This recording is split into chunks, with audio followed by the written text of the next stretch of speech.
नमस्कार मित्रांनो, मी सौरभ कुलकर्णी आणि तुमचं स्वागत आहे सगळ्यांचं या चॅलेंजमध्ये. आज आहे आपला दिवस 26वा आणि जसं की आपला काल दिवस 25वा होता, काम 25 टाईप जे 25 दिवस होते तर ते खूप चांगल्या प्रकारे आपण पार पाडलेत. आणि आज 26वा दिवशी काल जसं की आपण वर्कआउट जे होतं तर ते CPTच्या कोर्समुळे पूर्णपणे लेग वर्कआउट करता आलं नव्हतं, त्यामुळे कम्प्लिटली शोल्डरला आपण फोकस करून शोल्डर वर्कआउट केलं होतं. आणि बऱ्याच दिवसानंतर शोल्डर वर्कआउट परफॉर्म केल्यामुळे तिथे एक चांगलं फटीग रेट किंवा एक कंप्लीट मसल जी रिक्रुटमेंट जी वगैरे जे असते तर ती एकदम कंप्लीट झाली होती. त्यामुळे खूप चांगलं वाटलं, कारण की बऱ्याच दिवसानंतर त्या गोष्टी झाल्या शोल्डरसाठी. कारण की बेसिकली अपोजिट मसल जेव्हा आपण हिट करतोय तर तेव्हा शोल्डर आणि लेग्स हिट करतोय, पण लेग्सचा हा खूप जास्त मोठे मसल असल्यामुळे लेग्समध्ये एनर्जी ड्रेनचं प्रमाण जे आहे ते खूप जास्त मोठ्या प्रमाणात होतं आणि त्यामुळे शोल्डरवरती तेवढं लक्ष देणं शक्य नसतं. पण मग कालच्या वर्कआउटमुळे खरंच या गोष्टीचा फायदा होईल. आज मात्र मी लेग्स पूर्ण कव्हर केले, पण आजसुद्धा CPTचा कोर्स हा कंटिन्यू चालू असल्यामुळे सध्या प्रॅक्टिकल सेशन चालू आहे. CPT जेव्हा मी म्हणतोय तेव्हा सर्टिफाईड पर्सनल ट्रेनिंगचा जो कोर्स करतोय मी बॉडी विझार्ड अकॅडमीकडनं, त्याबद्दल मी गोष्ट करतोय. आणि त्याच गोष्टीमुळे सध्या तेवढ्या हाय इंटेन्सिटीने वर्कआउट करता येत नाही आहेत, कारण की मग जर वर्कआउट करत असताना जिममध्ये जर हाय इंटेन्सिटी वर्कआउट केलं तर जेव्हा प्रॅक्टिकल सेशन होत आहेत कोर्सचे तर तेव्हा त्या गोष्टी एवढ्या परफॉर्म करता येत नाही, हा प्रॉब्लेम होतो आहे. म्हणून आज जेव्हा मी लेग वर्कआउट परफॉर्म केलं तर ॲक्च्युली मी आज पूर्ण फुल बॉडी वर्कआउट केलं. प्रत्येक मसलचा एक एक सेट परफॉर्म केला.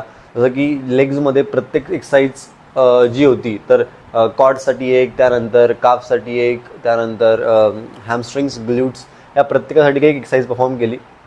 स्कॉट्सने सुरुवात केली होती, स्कॉट्स, मग लेग प्रेसवरती काफ रेजेस, त्यानंतर हॅमस्ट्रिंगसाठी लेग कर्ल्स आणि ग्ल्यूटसाठी स्टिफ लेग डेडलिफ्ट केलं होतं. हेच झाल्यानंतर अप्पर बॉडीसाठी एक साकेत गोखलीचा फॉर्म्युला ऑब्व्हियसली यूज केला. एक व्हर्टिकल पुल, एक हॉरिझॉन्टल पुल.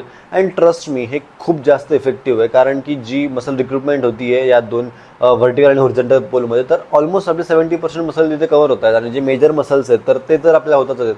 म्हणजे ज्या मसलमधनं आपल्याला हाय व्हॉल्यूममध्ये हायपरट्रॉफी मिळते आहे तर ते मसल कव्हर होत आहेत. असे बरेच मसल असतात आपल्या बॉडीमध्ये की ज्यांना आपण तेवढं सिरियसली करत नाही, कारण की त्यांच्यामध्ये हायपरट्रॉफीचे बेनिफिट्स असतात ते आपल्याला मिळत नाहीत. आणि म्हणूनच जो एक फॉर्म्युला आपण वापरतो व्हर्टिकल पुल आणि हॉरिझॉन्टल पुलचा, हा खूप जास्त इफेक्टिव्ह आहे. बॅकसाठी मी लॅट पुल डाऊनची जी होती तर ती नॅरो ग्रिप जी असते तर त्यांनी परफॉर्म केले. आणि त्यानंतर केबलवरती मिड लेवलला केबल सेट करून रोप त्यावरती बसवून त्याच्यावरती रोज परफॉर्म केल्या. या दोन एक्सरसाइजमध्ये माझी बॅक कम्प्लीट काय म्हणतो आपण फटीक लेवलपर्यंत गेली होती. खरंच दोन एक्सरसाइज खूप जास्त परफॉर्म चांगल्या केल्या आणि त्यांचे इफेक्ट पण खूप जास्त चांगले जाणवले. चेस्टसाठी डिक्लाइनचे मी बार्बेल प्रेस केला आणि त्यानंतर मशीन चेस्ट फ्लॅट प्रेस जो असतो तो केला.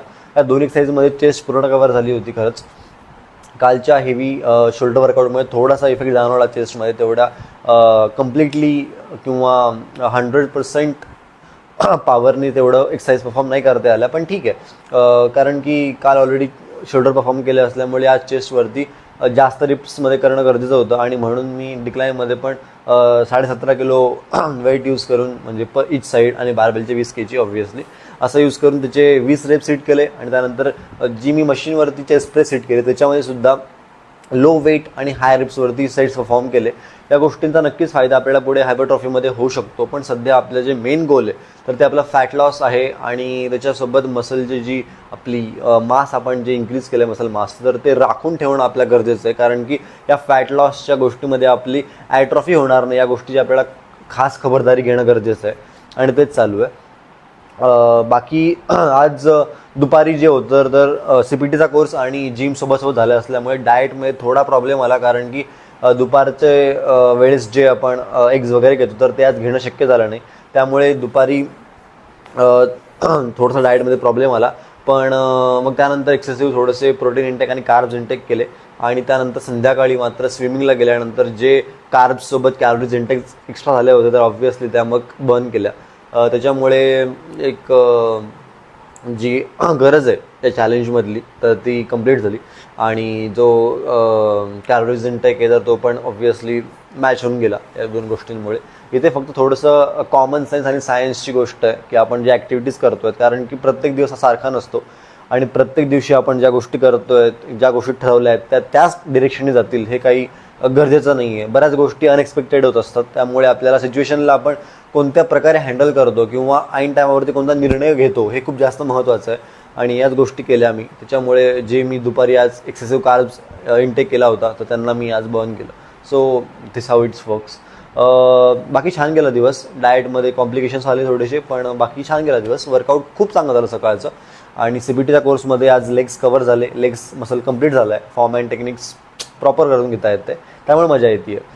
बाकी छान गेला दिवस. उद्या भेटूयात, तोपर्यंत आराम करा. मी पण आराम करतो. थँक्यू, धन्यवाद.